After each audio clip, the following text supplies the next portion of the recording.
नमस्कार दोस्तों, बिहार में लगातार कांग्रेस अपना गढ़ मजबूत करने की कोशिश कर रही है और इसको लेकर के रणनीतियां भी बदल रही है। और इसी कड़ी में बिहार ने अपना प्रदेश अध्यक्ष बदल दिया है और अखिलेश प्रताप सिंह की जगह राजेश कुमार को अपना नया प्रदेश अध्यक्ष बना दिया है। दोस्तों, इस कड़ी में जब ये बदलाव होता है तब इसकी हलचल चारों तरफ शुरू हो जाती है और कहा जाता है कि आखिर इतना बड़ा जो बदलाव है वो कांग्रेस ने क्यों किया। तो इसको लेकर के जो खबर दोस्तों हमारे पास सामने आती है उसमें यह बताया जाता है कि राजेश कुमार दलित समाज से आते हैं। दोस्तों, इनका पूरा जो नाम है वो राजेश राम भी कई लोग कहते हैं। वो दलित समाज से ताल्लुक रखते हैं और बिहार में दलित समाज की आबादी तकरीबन 5.2% है। कांग्रेस ने राजेश कुमार को प्रदेश अध्यक्ष बनाकर दलित समुदायों को साधने की कोशिश की है।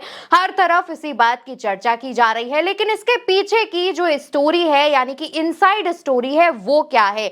आखिर किन वजहों से अखिलेश प्रताप सिंह को हटाया गया?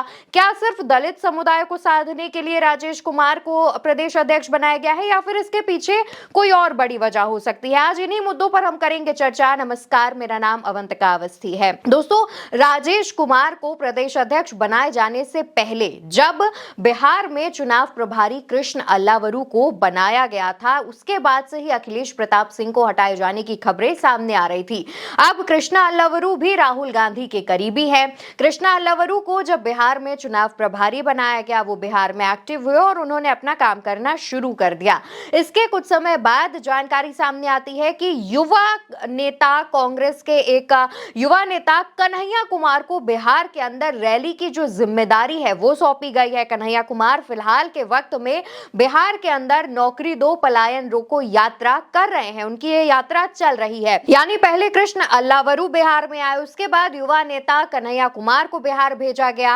अब इन दोनों के बिहार आने के बाद इस चर्चा ने और जोर पकड़ लिया था कि अखिलेश प्रताप सिंह को हटाया जा सकता है और अखिलेश प्रताप सिंह भी कई जगहों पर कृष्ण अल्लावरू की बात से सहमत नहीं दिखे। तो वहीं कन्हैया कुमार की जब यात्रा चल रही थी तब भी वो इस यात्रा से खुश नहीं दिखे। हालांकि उन्होंने कई मंचों पर यह कहा कि उनकी नाराजगी नहीं है, लेकिन नाराजगी जो है वो राजनीतिक गलियारों में चर्चाओं का विषय बन चुकी थी।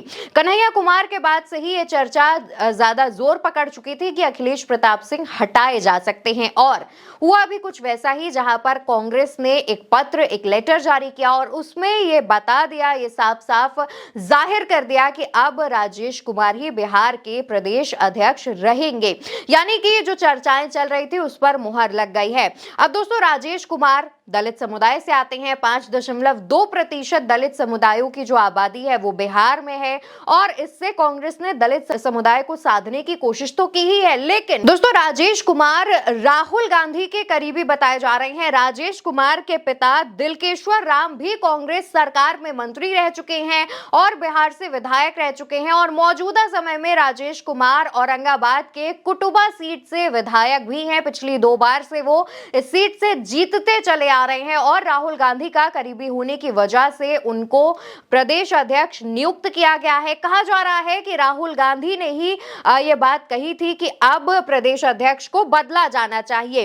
और इससे आप थोड़ा पीछे चलेंगे तो आप राहुल गांधी का बयान याद करिए, जिसमें उन्होंने कहा था कि अब समय आ गया है कि रेस के घोड़ों को रेस में लगाया जाए और वैसा ही कुछ सिनेरियो अब दोस्तों बिहार में देखने को मिल रहा है। दूसरी तरफ दोस्तों, अखिलेश प्रताप सिंह को लेकर के जो मीडिया में चर्चा चल रही है उसमें यह कहना है कि अखिलेश प्रताप सिंह जो कभी एक वक्त पर आरजेडी में हुआ करते थे, आरजेडी का हिस्सा थे, वो लालू यादव के भी काफी करीबी हैं और लालू यादव की सिफारिश पर ही पहली बार राज्यसभा भेजे गए थे। लालू यादव ने भी एक बार मंच से इस बात का ऐलान किया था कि उन्होंने खुद सोनिया गांधी से इस बात की पैरवी की थी कि अखिलेश प्रताप सिंह को राज्यसभा भेजा जाए।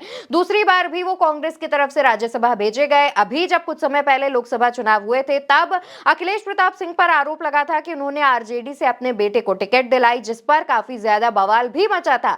अब लोकसभा चुनावों के दौरान भी बिहार में कांग्रेस का कुछ खास अच्छा प्रदर्शन नहीं रहा। इसके अलावा जब अब बिहार में चुनाव आ रहे हैं उससे पहले खुद राहुल गांधी और पूरी कांग्रेस ने मिलकर बिहार में अपनी पकड़ मजबूत करने के लिए अखिलेश प्रताप सिंह को साइडलाइन कर दिया है। उनकी जगह राजेश कुमार को वो सीट दे दी है। अब दोस्तों, राजेश कुमार दलित समुदाय से आते हैं, वो दलितों को साधने का तो काम करेंगे ही, साथ ही साथ राहुल गांधी के करीबी है, तो वो सीधे बिहार की तमाम चीजें राहुल गांधी को रिपोर्ट करेंगे जाकर। इसकी बातें भी मीडिया गलियारों में चल रही हैं। लगातार वरिष्ठ पत्रकार भी इस बात पर चर्चा कर रहे हैं। वहीं अखिलेश प्रताप सिंह आरजेडी के करीबी थे।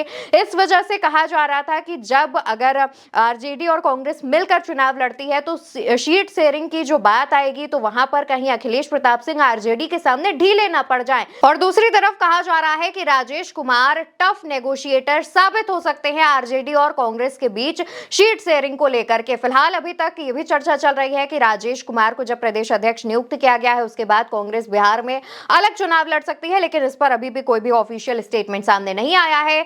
अभी भी आरजेडी और कांग्रेस के साथ चुनाव लड़ने की अटकलें लगाई जा रही हैं। फिलहाल इस खबर पर दोस्तों आपका क्या कहना है? राजेश कुमार को जिस तरीके कांग्रेस ने एक नई जिम्मेदारी सौंपी है, उससे क्या लगता है कि राजेश कुमार उन जिम्मेदारियों पर खरे उतर पाएंगे या नहीं? इस बात का जवाब कमेंट सेक्शन में दीजिएगा और चैनल को याद से सब्सक्राइब करिएगा।